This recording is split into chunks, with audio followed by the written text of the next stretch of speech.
Office का माहौल अब कुछ बदला बदला सा लगने लगा था। मुस्कान अपनी टेबल पर बैठी थी, मगर उसका मन कहीं और भटक रहा था। कागजों पर नजर थी, लेकिन दिल में वो बातें चल रही थीं जो शायद कहीं नहीं जा सकतीं, पर भुलाई भी नहीं जा सकतीं। शहनवाज बार बार उसे देखता, कभी फाइल देने के बहाने, कभी बात करने के बहाने। लेकिन अब मुस्कान के लहजे में वो नरमी नहीं रही थी। उसके चेहरे पर एक अजीब सा सन्नाटा था, जैसे दिल में कोई फैसला छिपा हो। शहनवाज ने धीरे से कहा, मुस्कान, मैं तुमसे एक बात कहना चाहता हूं। मुस्कान ने बिना देखे जवाब दिया, शायद अब कुछ कहना बाकी नहीं रहा सर। काम बोलता है, शब्द नहीं।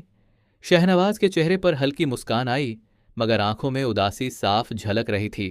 शायद तुम सही कह रही हो, लेकिन कभी कभी खामोशी भी बहुत शोर मचा देती है। उस रात मुस्कान की मां ने देखा, वो बिना खाना खाए बालकनी में बैठी थी। हवा में ठंडक थी, मगर मुस्कान के अंदर का मौसम और भी ठंडा। मां ने पूछा, बेटा, कुछ परेशान लग रही हो? मुस्कान ने धीरे से कहा, अम्मी, कुछ रिश्ते होते हैं जो बनते बनते टूट जाते हैं, बिना किसी वजह के। मां मुस्कुराईं, और कुछ रिश्ते ऐसे होते हैं जो खामोश रहकर भी जुड़े रहते हैं, बस उन्हें पहचानने में वक्त लगता है। शहनवाज अपने कमरे में बैठा शीशे में खुद को देख रहा था। नजरें अपने ही अक्स से उलझ रही थीं। उसकी बहन हुर्रा कमरे में आई। भाई, आपको क्या हो गया है? न दोस्तों से मिलते हो, न बाहर जाते हो। शहनवाज ने थके लहजे में कहा, शायद मैं खुद से मिलना भूल गया हूं। हुर्रा ने उसे चुपचाप देखा। पहली बार उसने उसकी आंखों में नरमी देखी, अहंकार नहीं। अगली सुबह मुस्कान ने हिम्मत जुटाई और शहनवाज के केबिन का दरवाजा खटखटाया।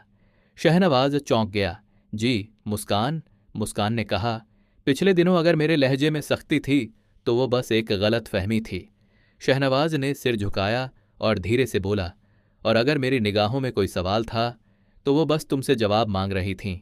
एक पल के लिए दोनों चुप हो गए।